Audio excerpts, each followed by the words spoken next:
Good day everyone, Trainer Maxim with you. Thank you very much for joining me for this session. Today we're going to discuss why the rigidity in the feet really matters.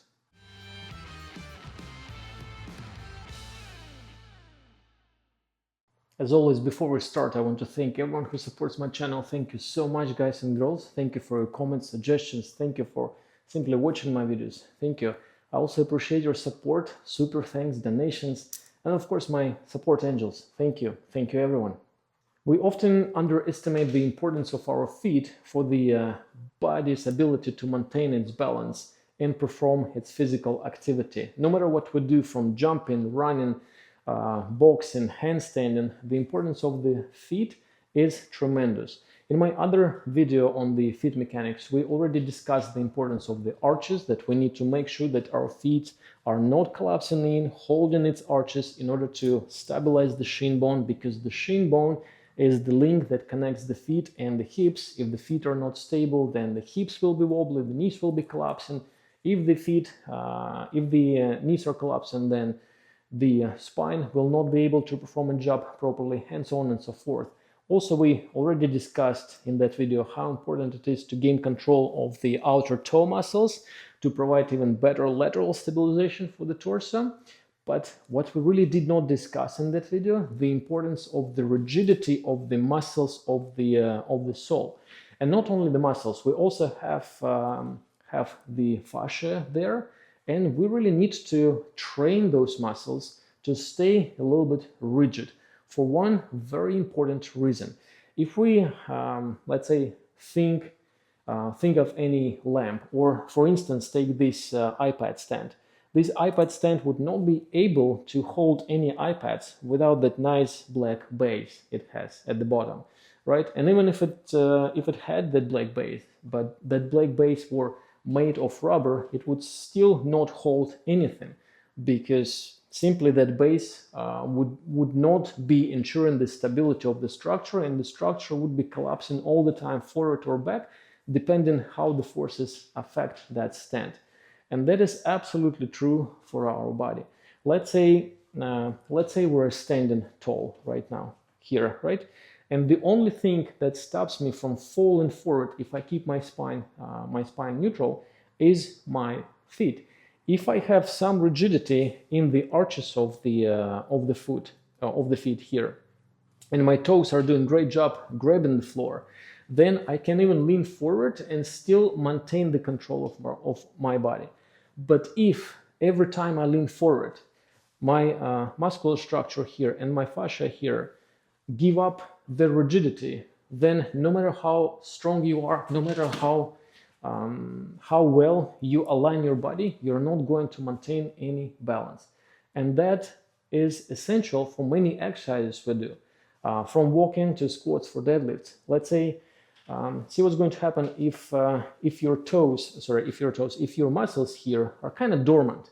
If we don't really engage them, if we don't train them, and often we don't really do anything about those muscles. If anything, we're trying to stretch them because there is fascia there, and there is a common belief that we need to stretch that fascia, etc. However, we really need that fascia and the muscles of the feet to keep its relative rigidity, not to be rigid to the point that we cannot move the foot, but to the point that it's still rigid enough and capable of absorbing the shock from walking and other lifting activity, and also capable of generating some pushing force into the floor to stabilize our torso.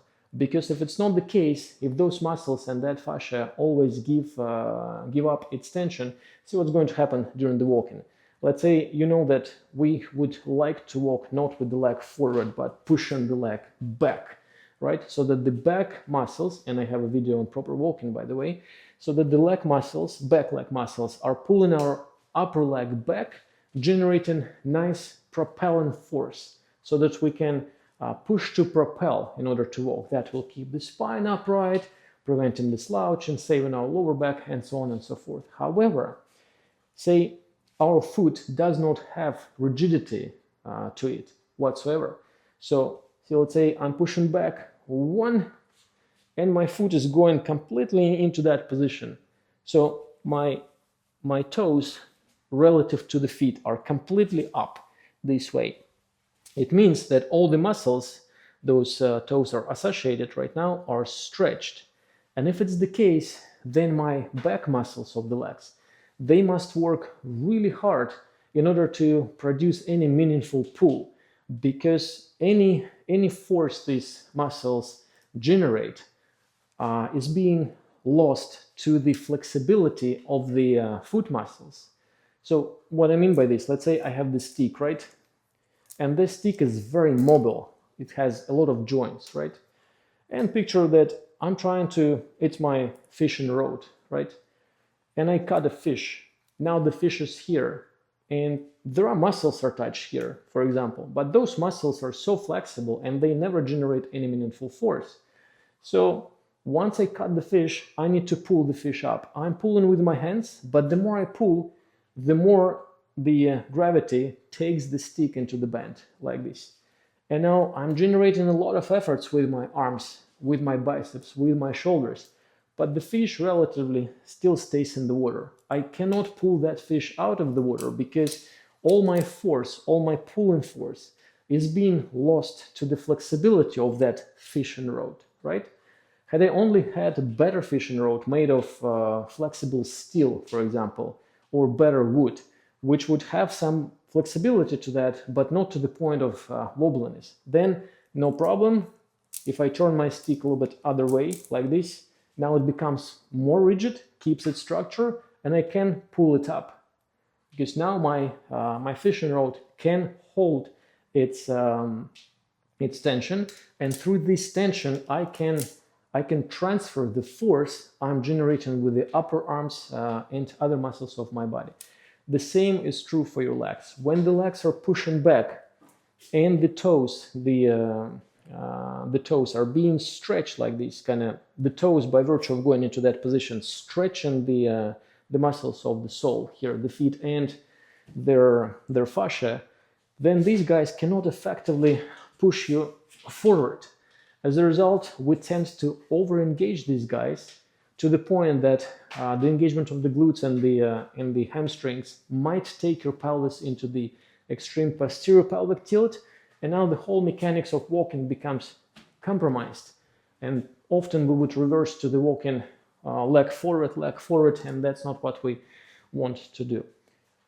Had you only had more rigidity in the feet during the walking activity, see what's going to happen differently. Let's say you push one, and already from this point, when the toes really want to go up like this, your muscles did not give up their tension. The muscles of the toes push the toes actively into the ground, making sure that all the force created by these guys can be transferred onto the lever of the upper leg, and that lever can propel the torso forward.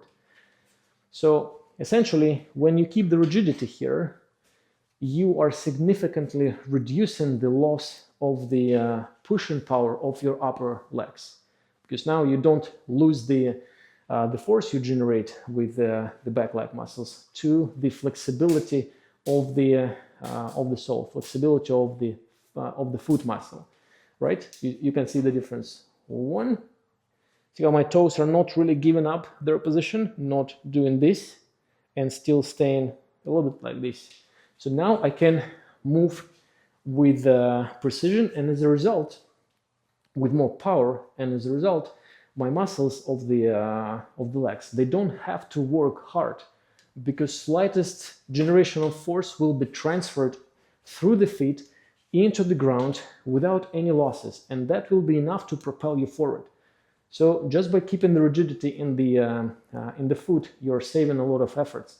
You're saving a lot of muscular activity here, and as a result, your stamina is improved. You can go for longer. Yes, these muscles will be working hard, but they're designed to work hard. They're designed to support us, especially when we manage to reestablish the arch. We gain the control of the muscles of the outer toes, and everything is nicely working, as we discussed in my other video on the foot mechanics. Now the only thing you need to do is to train those muscles to keep the rigidity in themselves. And that becomes even more crucial, not only walking, but also during the running. Running, the same idea. If you want to push it back, but your toes are flexible, the knee will be collapsing forward due to the flexibility, excessive wobbliness of your foot, and you'll be running in an inefficient way. Versus if you keep the rigidity, you'll be able to propel yourself a little bit with more power, more success, and less effort. If we consider the squats, then the dilemma often with the squats is that the knees, no matter what we do, go forward. You go here, and no matter what you do, the knees keep floating forward. And of course, they will tell you, well, don't let the knees go forward. How would you do that? How on earth you need to do that? Okay, bring the knees out. Sure, you can try here and out. But now you feel that while you're trying to bring the knees out, everything is going this way.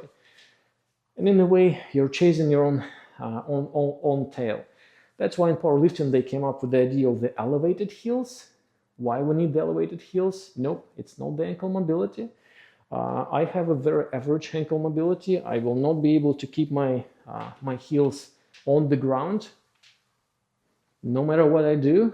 So if I were to elevate my heels a little bit, what the elevation does, elevation pushing your toes a little bit more into the ground, and that forces the body to activate the feet muscles in a better way, since it's already pushed physically due to the active elevation, due to the physical elevation of the heel up. Now toes are sinking into the ground, having some stretch in it, and that creates a better opportunity for the feet muscles to start becoming engaged.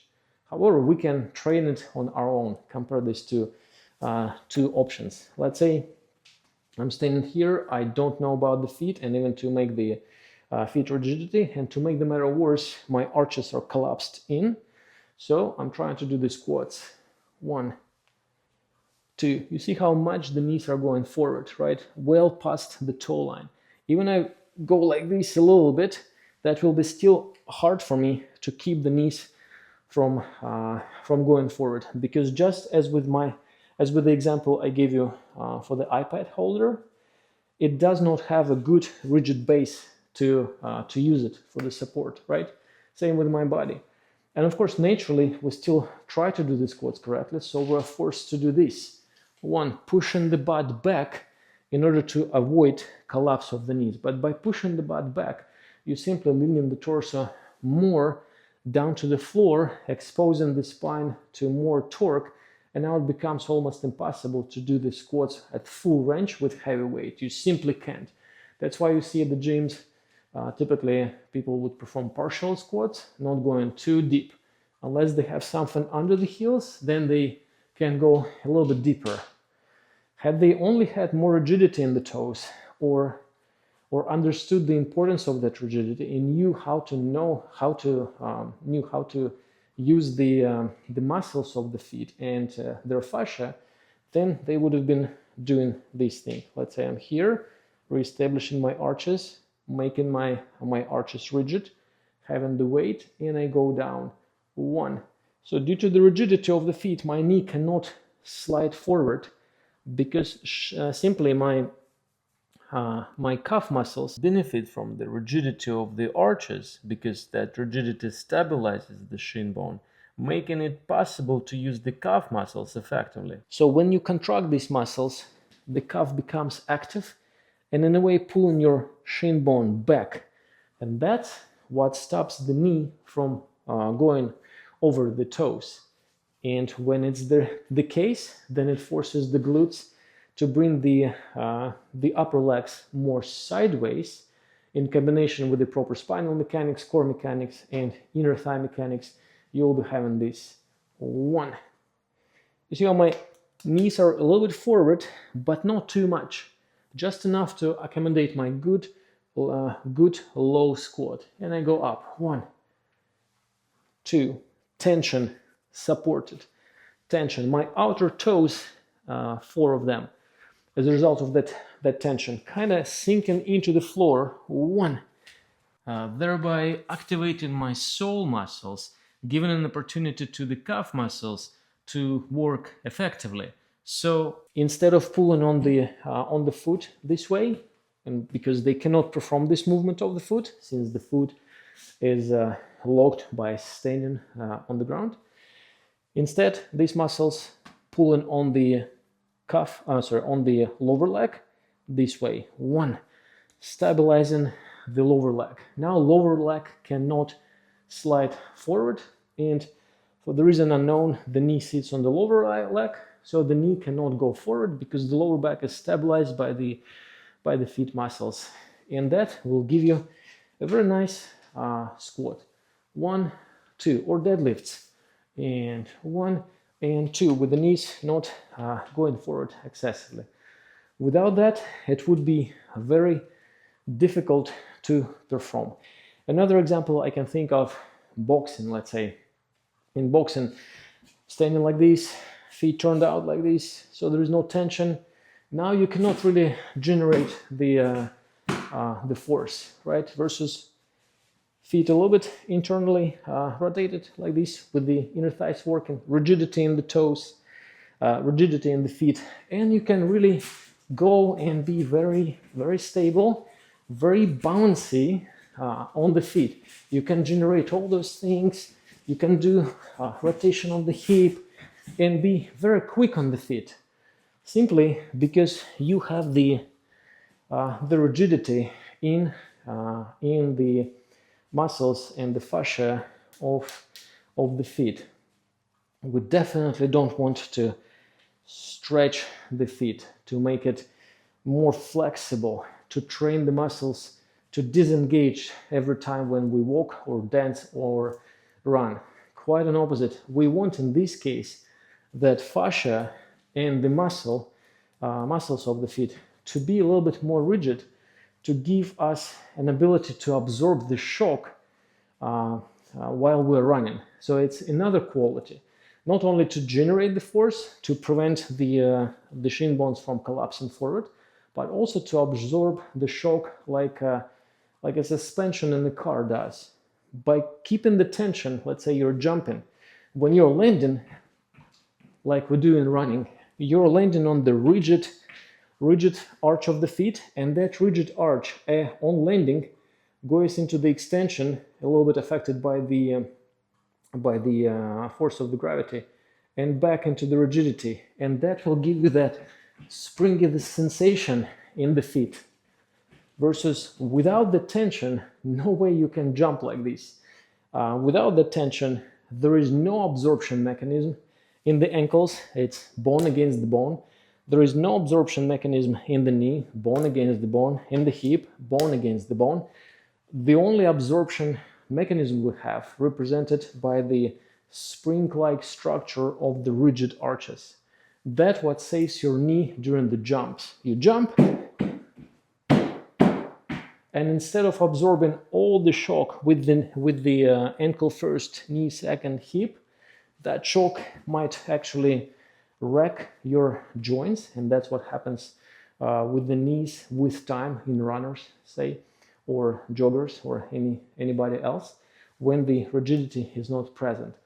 So when it's there, you jump, shock absorbed by the rigid arches, and they provide you with that bouncing back sensation. Without it, you would be trying to perform the same activity, the same light jump, by thinking I'm jumping with the knees. That is possible, but you see how it looks very awkward, right? In no way I feel light, and already I feel my quads firing a lot because I'm simply overusing it. Now imagine boxing match, 12 rounds, you need to jump like this. You will be suffering if you don't have adequate rigidity in the arches. Okay, thank you very much for rolling with me. I hope that now you see the importance of the rigidity of the arches in the feet. Now let's do a couple of very simple exercises. The first exercise is very simple. You're going to sit like this, feet together. That's it. After, you're going to picture that you're pulling your ankles towards the knees as aggressively as you can, like this. 1. And from here, keeping that tension to the point that your heel are taken slightly off the ground. If it's not, no big deal. So just like this, and you're thinking the toes are going forward, like glide like animals, just the toes without pointing it. So you're keeping these muscles here engaged, and you're moving the toes forward like this. 1, 2, as if you were trying to grab a towel. And let's do it for 20 reps. Just like this, simple. 1, 2, 3, 4, 5, 6, 7, 8, 9, 10. 1, 2, 3, 4, 5, 6, 7, 8, 9. Done. And rest. Very good. Nice. Give it a shake. You might feel some cramps in the soles. That's fine. Or in the calves. That's fine. You will get used to it. Let's do it one more time. Also try to picture that you're starting engagement not with the big toe, but with the pinky toe, let's call it this way. So the engagement is starting here. 1, 2, 3, while holding these guys. Let's do it one more time, 20 reps. And go 1, 2, 3, 4, 5, 6, 7, 8, 9, 10. 1, 2, 3, 4, 5, 6, 7, 8, 9, 20, and done. Rest. Very good. That should be easy peasy. You should feel very nice activation of the muscles here. Let's do the next one. Sit in the same position, legs together. We're doing the same activity. Flex the ankles. Good. And now perform this movement with the toes. From this position, keep the toes locked like this at all time using your sole muscles, while you are straightening the ankle, while you're pulling the heel to the back of the knee using your calf muscles. And try not to lose that toe point. You're going to lose it, of course. 10 reps. 1 at some point. 2, 3, good. 4, 5, 6, 7, 8, 9. Hold it for 10 seconds. 1, 2, 3, 4, 5, 6, 7, 8, 9. Rest. Very good. At this point, you might feel some cramp. Don't panic. It's okay. Just give it a gentle rub and it will go away. We're going to do it one more time. So the goal with this exercise, not to lose tension of the sole muscles here while your calves pulling forward. You're still keeping the engagement to the best of your ability, versus you go forward and the toes immediately taken up like this. 1. And that is something we want to avoid, because now there is no tension here and we cannot transfer any energy as I described earlier. So let's do it one more time. Heels, toes, good. Gently point. 1, 2, 3, 4, 5. Focus on the pinky toe. 6, 7, 8, 9. Hold it, especially the pinky toe. 1, 2, 3, 4, 5, 6, 7, 8, 9, 10. Rest. Very good. It doesn't matter whether your whether your thighs rotated internally or externally. At this time, doesn't matter. Okay, let's do the next one. This one is very interesting. I like this one. So you're sitting in this position. The toes are in contact with the surface. You're trying to suck the legs in a little bit. You're trying to take the upright position of the spine. Not upright, but make your spine neutral. Upper spine, rib cage. Not too tense, but tense-ish. And from this position, you're straightening the legs, trying to keep the toes, especially the pinky toe, on the floor in good contact for as far as you can. You're unlikely to straighten the legs completely with the toes on the ground. So we don't want to go there. Don't push too aggressively, just for as much as you can. 10 reps, holding for 10 seconds, and go. 1, that's it.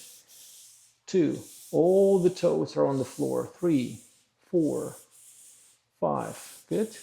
6, 7, 8, 9, 10. Hold for 10 seconds. 1, 2, 3, 4, 5, 6, 7, 8, 9. Rest. Very good. Give it a shake. Again, you might experience some cramps here. That's absolutely fine. Unless it's, oh my god, painful, then just suck it in and continue. Let's do it one more time. Same idea. Upper spine, legs in, toes on the floor. 10 reps. 1, 2, 3. Increase the tension in the toes as you go forward. 4, 5, 6, 7, 8. Good. 9. Hold it for 10. 1, 2, 3, 4, 5, 6, 7, 8, 9, 10, and rest. Very good. Shake your legs, breathe normally. Again, cramps, we don't care about this much. You'll get used to it. Let's move on. This one is tricky. We're going to stay in the upright position, just standing normally, and try to go on the very toes. Not that exercise we would typically do the calf raises when you go on the pads of the feet. You see how my foot is supported by the pads? This means that all your toe muscles are like this. This means that all the sole muscles are stretched and the fascia of the sole is stretched. And that's exactly what we don't like about that, right? So we want to maintain the rigidity. So we will be trying to go on the very toes like ballerinas do, ballet dancers, to make sure to try at least to lift the pads of the feet off the floor a little bit for a fraction of a second. You can use slight jumping to get there. It should look like this here. 1, 2, 1, 2, 1, 2. You see how my toes, my pads, are not really on the floor. 1, 2, 3, 4. But that might be difficult at this point. At this point, you'll be probably doing this, still maintaining the pads on the floor. That's why we're going to use mild jump. You can do this. And 1, and 2, and 3, and 4 for a fraction of a second. Once you're on the toes, just picture you're performing the action we've done during the previous drill when you were aggressively sinking the toes into the floor. That's exactly what we're doing here. Once you're up here, picture the floor is kind of here, and you're trying to sink the toes into the floor this way, using the rigidity of the arch to support the body in that upright position. The majority of the tension will be taken by the big toe, and some tension will be redistributed amongst other 4 toes. So let's give it a try. 10 reps. Let's go. Stand tall, just like this. Watch my toes and go. 1, 2, just like a jump. 3, good. 4, 5. No worries if it doesn't look graceful.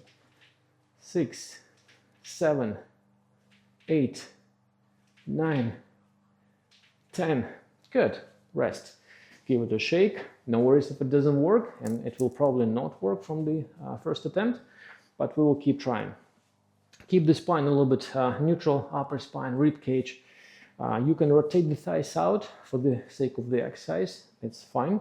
So not kind of rotate it in, but a little bit out to emphasize the work of the outer toes. And let's try one more time. So standing tall. 1, sink the toes. 2, 3, kind of jump. 4, 5, 6, 7, 8, 9, 10, and rest. What not to do here? We don't really want to collapse the knees forward like this. 1. That's not what we want, and that might hurt your knees. Absolutely no. We also don't want to just jump like this and stay still on the balls. Nope. We want to make sure that the shin bones are staying a little bit behind, since we're activating the arches here for a fraction of a second. Let's do it one more time to make sure that you got it. And this time, if it's too difficult, you can experiment with a stool in front of you. You can grab a chair, for example, with the back support. Grab the back support or anything else you can think of, kitchen counter, any piece of furniture will do. Hold it and assist yourself with the arms. As you go on the toes, push with the arms into the chair. It's like picture, use your imagination. I have a chair in front of me and I do this. 1, 2, 3, and I'm sinking the toes into the floor. Let's try 10 reps with an imaginary chair. 1, good. 2, 3, good. 4, 5, 6, good. 7, 8, 9, 10, and rest. Very good. You might feel some good work of the toes muscles here. Let's do the other one. And the final drill is very funky, actually. We're just going to do the boxing exercise. You're trying to re-establish the arches a little bit, rotating the shin bones out, arches here, good. Making the toes rigid, and you'll be just jumping from side to side like this. 1, 2, 1, 2. Shuffles, kind of shuffling the body weight from side to side, but you're not using the knee extension to do that, or hip. You're simply, while landing, trying to absorb the shock with the rigidity of the toes and sink the toes more into the floor, and that creates a mild jump, like a very soft paw jump in animals. And you should feel lightness. So at all time when you're doing this, you're thinking arches there, arches re-established. Again, how to do that in my other video on the fit mechanics. Arches re-established, rigidity with the toes, just like we did during the previous exercises. Toes are sinking in, calves are going to help us with this. And you're jumping like this, your heels are not touching the ground. 1, 2, 3, 4, 5. Not that you're landing on the heels. And you try to maintain the rhythm, stay relaxed, breathe normally for 30 seconds. Ready? Assume the position, any leg can be in front of you, doesn't matter. And let's go, 30 seconds. 1, 2, 3, 4, 5. Generate upward lift, upward, upward. 5, 6, 7, 8, 9, 10. 1, 2, 3. In Russian, it's called chelnok. I don't really have an English word for that. You can Google it, but I guess it's shuffles. 5, 6, 7, 8, 9, 10. 1, 2, 3, 4, 5, 6, 7, 8, 9, 30, and rest. Very good. Give it a shake. It's also a good cardio. You can include it into your cardio warm-up cool down. You can push it to 3 minutes, 4 minutes, 5 minutes. Very beneficial for your feet and establishing better awareness of that absorption principle we talked about. Let's do it one more time. 30 seconds. Arches, good. Leg forward, spine. Tighten up the core a little bit, not to the point of crunching, but still staying tall, like we discussed in the video on the core mechanics.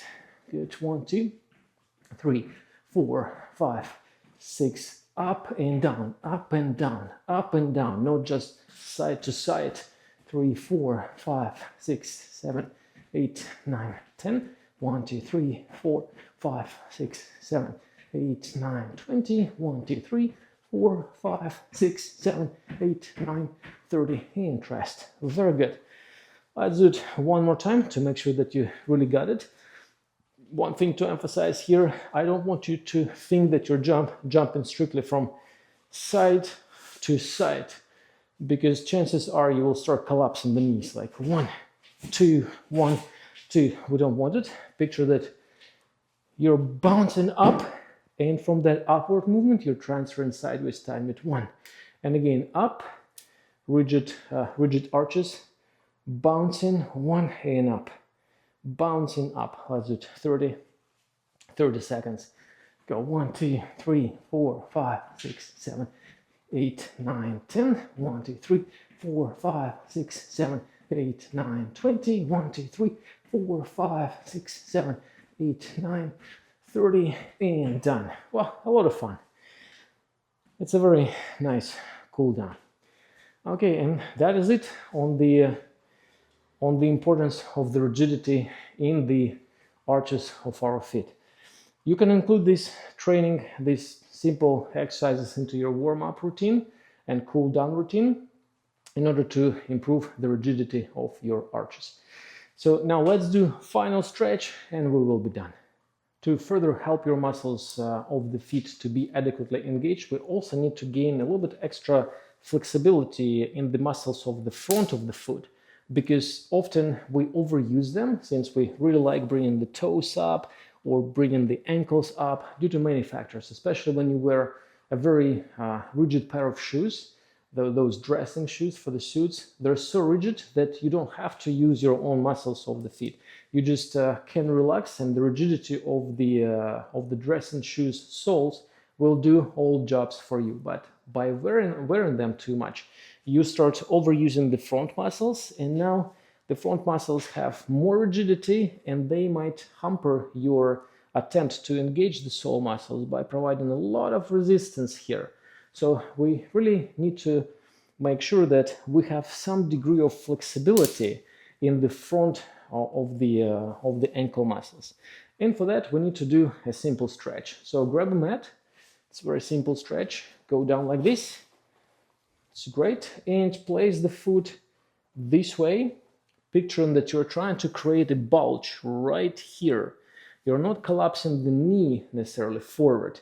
You're trying to keep the knee back, but you're trying to picture that the heel is pulled up to the back of the knee, just kind of pushing this guy forward. And you will have a lot of stretch there. So be gentle. Try not to cry much. You will want for the first time, and hold it for 30 seconds.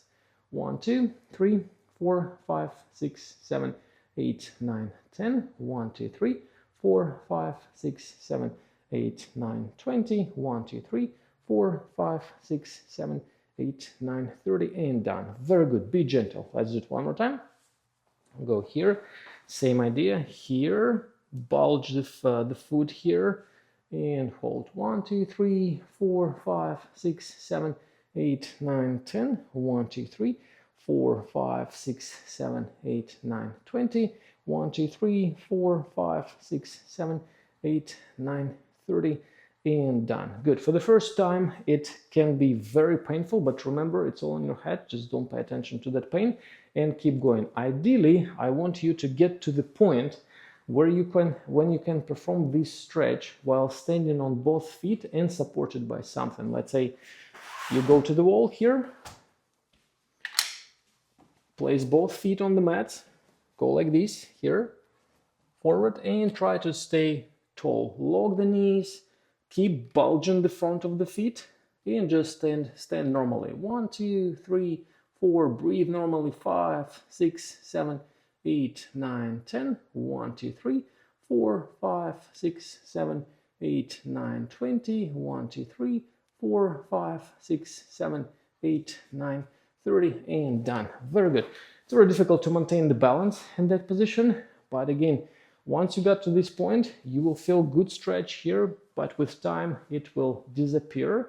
So be careful. And if you made it to this point alive, which you will, of course, then try to picture when you're here, you're not just doing this. You're trying to get taller, pushing these guys more forward, to get more kind of hook-like structure in the feet. And that will give you even deeper stretch, kind of like standing and even pushing the pelvis a little bit forward like this to make the front of the feet completely flat, and just play with the balance eventually, but not at this point. Okay, that was a good stretch. Sorry for causing you pain. Sorry, not sorry. I hope you enjoyed this session. I hope you got the importance of the rigidity of your feet. And please incorporate these simple drills into your cool down warm-up, and you will see how positively it will affect your running, jumping, squats, or any other activities. And in my next videos, we will be building on this technique we've just discussed. Thank you very much for your attention. I really appreciate your patience. Thank you. Thank you for a lot of explanations. Again, as always, I just wanted to make sure that you really got it. Let me know what you think. Drop a comment. Go try at the gym and let me know how it worked out for you. Otherwise, go enjoy your day. Thank you very much. Trainer Maxim with you. I'll see you in my next video. Bye-bye.